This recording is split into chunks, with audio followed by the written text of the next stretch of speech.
A paz do Senhor Jesus, queridos amigos, irmãos, irmãs, todos vocês que nos acompanham aqui mais uma vez na nossa EBD Ágape, aqui no canal da nossa igreja no YouTube, que é youtube.com/Ministério Apostólico Ágape. Venha, confira aqui não só a escola bíblica, mas muitos outros materiais que vão te ajudar a crescer em Deus, tá bom? Muito bom ter você aqui mais uma vez. Acompanhe até o final. E hoje temos aqui para acrescentar, né, o conteúdo de Deus, uma visão de Deus para nós, nossa irmã Marina. Deus do Senhor, povo santo, sejam todos bem-vindos. Vamos compartilhar hoje a palavra do nosso Senhor Jesus, aprender com o Espírito Santo de Deus. Então, lembrem de pegar o seu caderno, a canetinha e fazer suas anotações. Nós teremos prazer em procurar juntamente com o Senhor as respostas para a questão que vocês têm. É isso aí. Completando o time no dia de hoje, Brenão. A paz do Senhor, gente! Vamos continuar aprendendo a respeito da palavra de Deus, uma outra abordagem sobre o livro de Daniel, mas não menos importante, talvez a mais importante de todas, porque toca em todas as pessoas da humanidade. É isso aí. E antes de começarmos aqui a leitura da palavra, vamos orar. Muito obrigado, Deus Pai maravilhoso, por este momento. Muito obrigado pela vida dos irmãos que servem comigo aqui na EBD, assim também os irmãos que estão no nosso ministério, aqueles que estão também no corpo de Cristo, espalhado em todos os quatro cantos. Que o Senhor esteja nos fortalecendo, que o Senhor esteja engrandecendo cada um de nós através do seu Santo Espírito. Que nós estejamos cada vez mais sensíveis ao teu Santo Espírito. Que nós estejamos cada vez mais desejosos por essa relação com o Espírito Santo de Deus. Que nós estejamos cada vez mais sedentos pelas coisas de Deus. Ajuda-nos, Senhor, ajuda-nos, porque muitas vezes nós sabemos o que fazer, mas nós não conseguimos. Nós precisamos da tua ajuda, nós precisamos de algo além que vem apenas através do Espírito Santo de Deus para nos levar a esse novo nível. Em nome de Jesus, usa-nos mais uma vez, ser conosco, traz a revelação, entendimento, sabedoria, e tudo é para a tua glória. Tudo é para a tua glória. Que tudo que venha a sair aqui seja simplesmente para engrandecer e exaltar o teu santo nome. Para a honra e glória do nosso Senhor Jesus Cristo. Amém. Graças a Deus. Vamos lá. Só reprisando para você, nós fizemos já duas leituras. A primeira, na qual a gente falou sobre o agir de Deus aqui nesse ambiente do livro de Daniel.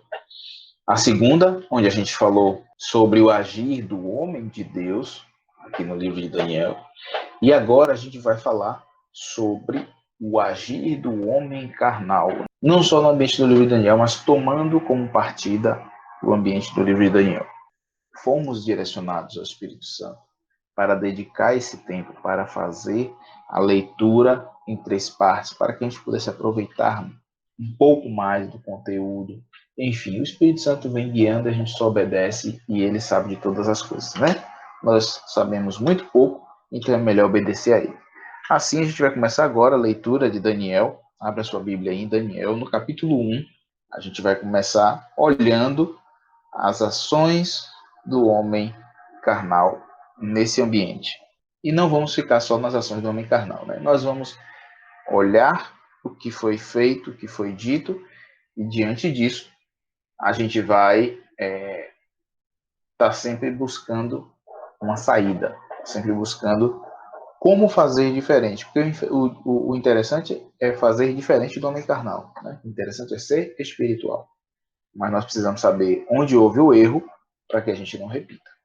Beleza? Vamos lá. Daniel, capítulo 1, verso 1. No ano terceiro do reinado de Joaquim, rei de Judá, veio Nabucodonosor, rei da Babilônia, a Jerusalém e a sitiou. Verso 2. O Senhor lhe entregou nas mãos a Joaquim, rei de Judá, e alguns utensílios da casa de Deus. A estes levou para a terra de Siná, para a casa do seu Deus, e os pôs na casa do tesouro do seu Deus. Quero chamar a atenção de vocês ficou muito claro para mim aqui sobre o interesse de Nabucodonosor em pegar os utensílios da casa de Deus. E você vê que ele levou esses utensílios para a casa dos tesouros dos seus deuses. Ou seja, ele teve um entendimento que aquilo eram utensílios sagrados. Lá na frente a gente vai ver Belsazar, ele pegou esses utensílios e utilizou no banquete que ele dava. No capítulo 5 isso, tá? Você dá uma olhadinha depois. A gente vai chegar lá, a gente vai ficar assim, vai e volta, e você vai acompanhando. E ele pega esses utensílios e utiliza para beber vinho, utiliza no seu banquete com os homens que o acompanhavam e as mulheres também que eram casadas com ele e as concubinas também, as mulheres que apenas, né, o serviam nos seus interesses sexuais. Só que esse Belsazar, ele usou dos utensílios de uma forma depravada, ele usou para deturpar, né, as coisas de Deus. O que isso tem a ver um com o outro? Eu entendo que eles estão debaixo da mesma ação, porque o primeiro pega os utensílios, reconhece que são coisas sagradas, que têm um significado especial, e coloca como mais um amuleto nas coisas que ele tem. O segundo reconhece que são coisas sagradas com um significado especial, tão especial que, para ele afrontar o Deus representado por aquelas coisas, ele usa no banquete dele. Era semelhante ao bem depravado, dizer assim. Então, observe que a ação é a mesma. A ação é a mesma. Às vezes algumas coisas elas são mais agressivas aos olhos, mas a ação é a mesma, que é a usurpação de poder, a diminuição de quem é Deus, né? É o agir do anticristo, é o agir do inimigo. Ele faz a mesma coisa sempre, né? E uma das coisas que ele sempre vai fazer é tentar diminuir o poder de Deus ou dizer que diminuiu a um ponto que não pode nada, como aconteceu com Belsazar. Ele tentou dizer que Deus não era nada para ele, né? E existe um Deus adorado nesses banquetes pagãos. Ele pegou as coisas de Deus no serviço a essa entidade. Então, é bastante importante a gente observar isso, porque o poder de Deus nunca estará nas coisas. O poder de Deus nunca estará nas coisas. Nós precisamos entender que Deus usa as coisas são instrumentos, são objetos, mas o poder de Deus está em nós. Deus pode usar forças naturais, fenômenos. Deus pode usar animais. Pode, a Bíblia está aí nos ensinando. Mas em nenhuma dessas coisas o Espírito Santo habita. Ok? Então, a primeira coisa que nós precisamos identificar é: homens carnais, eles olham para coisas. Homens carnais, eles ficam muito presos a um ritual, a uma regra, aonde ele cumpre e tem um retorno. Com Deus não é assim. Deus quer ter um relacionamento de pai e filhos. Beleza? Amém. Gente, a oportunidade que a gente tem de estar falando sobre o homem, né, sobre a natureza humana, e você vê que o pastor mestre Guilherme já traz essa ideia de que o homem carnal ele não reconhece aquilo que é de Deus e aquilo que não vem a ser de Deus. E aí eu queria trazer esse questionamento, essa reflexão do que efetivamente é de Deus e o que não é de Deus. Se a gente imaginar o início da criação, Deus criando a terra, criando a humanidade, não há nada que seja secular. Tudo é sagrado. Absolutamente tudo. Os animais são sagrados, os seres humanos são sagrados, o corpo humano é sagrado. A única coisa que não é sagrada, a única coisa que é secular, ou seja, que não faz parte do sagrado, a única coisa que é profana é o pecado. E o pecado ele teria essa capacidade, esse poder de fazer a gente acreditar que as coisas não são de Deus. E a gente começa a tratar e dar muito valor aos objetos, como disse o pastor Guilherme, a ponto de até começar a tratar pessoas como objetos, a gente não se preocupa com o ser humano, a gente se preocupa com o que aquele ser humano pode me dar. Quando retira a imagem do Criador e de que tudo o que ele fez é sagrado, que portanto o meu corpo é sagrado, o meu trabalho é sagrado, não existe trabalho secular. Deus me deu um trabalho, né? Eu preciso ser santo no trabalho, assim como sou santo no ambiente da igreja. Quando a gente se afasta de Deus, a gente se afasta da santidade de Deus, a gente começa a pensar que existem coisas que são seculares, porque o que estava acontecendo, na verdade, é que a natureza humana está invadindo as áreas do nosso relacionamento e aí tocando e transformando realmente em algo não sagrado. Estamos profanando os utensílios da casa de Deus, os nossos próprios corpos, como diz o pastor Guilherme, em festas, neste caso aí do Belsazar, que não agradavam a Deus, e toda a nossa relação fica deturpada. Então, quando a gente se esquece que Deus é criador e que, portanto, todas as coisas são sagradas, quando a gente se afasta de Deus, a gente vê o poder dessa natureza do homem carnal em depravar, em profanar, em transformar algo bonito em algo que seja um mero objeto para o seu uso e para as suas convicções mentais. Perfeito, perfeito, Beno. E de antemão, já quero deixar para vocês aqui, irmãos, o seguinte entendimento. Quando a gente vem ler aqui o agir do homem carnal, o homem levado pelos desejos da carne, nós não estamos apontando o dedo para as pessoas, dizendo você aí que faz, você aí. Não. Nós estamos apontando o dedo para nós primeiro, para o nosso peito, para que nós nos observemos e aí a gente vai ver se há em nós algumas dessas ações. Porque pode ter. A nossa natureza, ela milita o tempo todo para se rebelar da obediência a Cristo. A natureza humana, ela foi corrompida. Então, nós temos o Espírito Santo em nós, que, encontrando espaço em nós, ele vai submeter a nossa alma, né, com a nossa natureza humana, e assim o nosso corpo às vontades de Deus. Mas para isso acontecer, nós precisamos ter um exercício contínuo de busca por Deus. Porque se não tiver o exercício contínuo, naturalmente nós vamos seguir o fluxo da humanidade. Naturalmente nós vamos seguir o fluxo do que a gente ouve constantemente: morte, depreciação, corrupção, roubo, e assim vai. Então, nós não estamos acusando ninguém, nós estamos lendo uma história, um fato bíblico e te chamando para observar a sua vida, a minha vida, tá certo? Ou melhor, cada um observa a sua. Cada um observa a sua vida e aí se protege dessa naturezazinha que está na gente, tá bom? Vamos lá. Vamos para o capítulo 2, lá para frente, para o verso 26, quando diz assim: ó, respondeu o rei e disse a Daniel, cujo nome era Beltesazar: podes tu fazer-me saber o que vi no sonho e a sua interpretação? O homem carnal, representado aqui neste momento exatamente Nabucodonosor, ele está simplesmente querendo o caminho mais rápido, o caminho mais curto, ele quer a resposta mais rápida. Então, eu li esse verso 26 só para ilustrar que Nabucodonosor, ele não busca uma relação com Deus, ele reconhece o poder do Deus de Daniel e ele quer o resultado.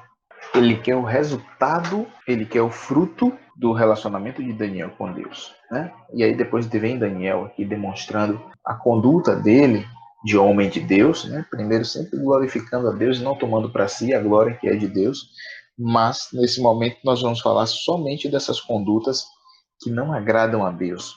E aí no capítulo 3, verso 1, o rei Nabucodonosor fez uma imagem de ouro que tinha 60 côvados e tal, e ele coloca a ordem para que todos adorassem essa imagem. Nós conhecemos essa história, como ela se desenvolveu. O resultado dela a gente vê aqui, verso 28. Falou Nabucodonosor e disse: bendito seja o Deus de Sadraque, Mesaque e Abednego, que enviou seu anjo e livrou seus servos que confiaram nele, pois não quiseram cumprir a palavra do rei, preferindo entregar o seu corpo a servirem e adorarem a qualquer outro Deus, senão o seu Deus. Portanto, faça um decreto pelo qual todo o povo, nação e língua que disser blasfêmia contra o Deus de Sadraque, Mesaque e Abednego seja despedaçado e suas casas sejam feitas em monturo. Então, aqui a gente está chegando num tema que, para mim, é o ponto-chave nesse estudo, e vejo que é algo que a gente vai dedicar um pouco mais de tempo, e eu peço a sua atenção para esse tema, que é o seguinte: neste momento, Nabucodonosor deixa claro que as leis do Deus de Azarias, Ananias e Misaías, o nome deles no original era para engrandecer a Deus, o Deus deles, né, o nosso Deus, mas o rei, neste momento, ele apenas diz: o rei deles é bom, o rei deles tem poder, mas ele não se relaciona com o Deus daqueles homens. Ele não se relaciona com o nosso Deus. Ele coloca os filhos de Deus numa posição, entre aspas, vamos dizer assim, de honra, para continuar obtendo os frutos da relação desses homens com Deus. Ele continua querendo ter amuletos. Ele continua querendo ter uma pessoa que ora por ele. Ele continua querendo ter uma pessoa que recebe revelação e vem falar para ele. Ele continua querendo ter uma pessoa que ouve sonhos e interpreta. Mas ele não quer a relação que esses homens têm com Deus, que traz a interpretação, que traz o entendimento, que traz a visão. Eu acho que você já viu isso nesses dias de hoje, né? Esse livro, essa leitura de olhar o homem carnal agindo aqui nesse ambiente do livro de Daniel nos mostra que essa natureza de Nabucodonosor, de Belsazar, de Dário, de Ciro, é a mesma natureza nossa hoje. Somos homens do mesmo jeito. Nós somos homens e mulheres sujeitos às mesmas tentações, provocações, fragilidades que esses homens aqui, que essas mulheres aqui, que habitavam esses ambientes e pecavam juntos. Então, a Bíblia, quando traz esses fatos, ela deixa para nós um registro de que o erro existiu, a falha existiu.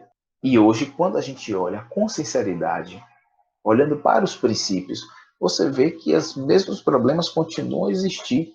E às vezes até dentro de nós. Não todos esses problemas, mas um ou outro, você olha para dentro de si e enxerga os mesmos problemas. O bom de tudo isso é que nós temos um Deus que faz nova todas as coisas, através do nosso Senhor Jesus Cristo. Amém? Então vamos lá, vamos caminhando aqui, vamos identificando esses elementos que a gente precisa se afastar deles. A Bíblia, né, meu pastor? É um espelho, né? Quando a gente lê a Bíblia, a gente acaba não só enxergando as outras pessoas, mas a gente se vê. Todos nós temos a natureza humana. Todos nós temos a natureza humana. Todos nós viemos de um ser humano, mas todos nós somos, em algum momento da vida, filhos de Adão, filhos dessa natureza. Né? Recebemos por herança isso. A gente pode ver, inclusive, que o reino de Deus e a santidade de Deus não necessariamente se passa de maneira hereditária. O senhor trouxe aí os exemplos do rei Nabucodonosor e de um dos seus descendentes, não é exatamente filho dele, mas ele é da linhagem de Nabucodonosor, e que tem uma atitude bem profana com as coisas de Deus, né? Mesmo sabendo, Daniel traz isso, Daniel fala assim, olha, você sabia que Nabucodonosor, que é um antecessor seu, ele se converteu. Você sabia, você tinha conhecimento de que Deus era Deus, né? Então, quando a gente está falando da palavra de Deus, o pastor e mestre Guilherme disse que nós temos a consciência de que nós estamos falando de nós mesmos. Te convido a continuar nesse estudo da escola bíblica de agora até o final, porque ele não nos traz a realidade para nos condenar. Como disse Jesus, eu não vim para condenar o mundo, mas para que o mundo seja salvo. O ponto é que Deus é verdadeiro e honesto. Se há em nós situações a serem transformadas e curadas, Deus vai nos mostrar. Deus vai nos convidar e nos dar poder para entrar no caminho certo. Glória a Deus, é isso mesmo, é isso mesmo. Para que a gente saiba como não fazer errado, nós temos a Bíblia aqui que a gente pode ler, né, e aprender aqui muitos exemplos de como não fazer. E depois Deus vem mostrando como fazer. Ainda falando de como não fazer, a gente vai aqui no capítulo 4, aqui no livro de Daniel, aqui no verso 30, uma fala de Nabucodonosor, que diz assim: não é esta a grande Babilônia que eu edifiquei para a casa real, com o meu grandioso poder e para a glória da minha majestade? Enfim, aí depois você lê aqui o restante, vem a voz de Deus e tal, e aí vai trazendo aqui, né, um juízo sobre ele, e que logo em seguida, após esse juízo, haverá esse encontro de Nabucodonosor com Deus. Não sei se Nabucodonosor morreu adorando ao Deus de Abraão. É uma coisa eu sei que ele declarou aqui no verso 37. Agora, pois, eu, Nabucodonosor, louvo, exalto e glorifico ao Rei dos céus, porque todas as suas obras são verdadeiras e seus caminhos justos, e pode humilhar aos que andam na soberba. Então, não sei o que ele fez com os altos que ele edificou, não sei como ficou a relação dele com os outros deuses, eu sei que ele glorificou a Deus. Bom, mas antes de glorificar a Deus, veio sobre ele algo ruim quando ele disse: não é essa grande Babilônia que eu edifiquei, que eu conquistei, que eu construí? Muitas vezes nós fazemos coisas muito boas e às vezes essas coisas roubam o nosso coração. A gente precisa tomar cuidado com as conquistas e com o sucesso, tá certo? Eu vi uma vez a pessoa falando assim: olha, do elogio ninguém se defende.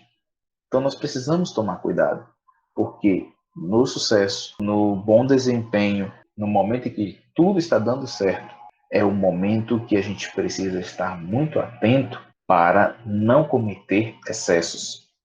Pastor, então eu vou ter que ficar o tempo todo preocupado em não pecar? Não, não é isso que eu estou dizendo. Tem um outro lado, uma outra forma, e é a forma que eu te indico a agir, é, em tudo, glorificar Deus. Pronto, está resolvido o problema. Construir um grande império. Glória a Deus por isso que ele me deu a oportunidade de ser um instrumento dele aqui. Conquistei um grande cargo. Glória a Deus por isso, porque ele me deu sabedoria e discernimento para chegar até aqui. Construí uma linda família.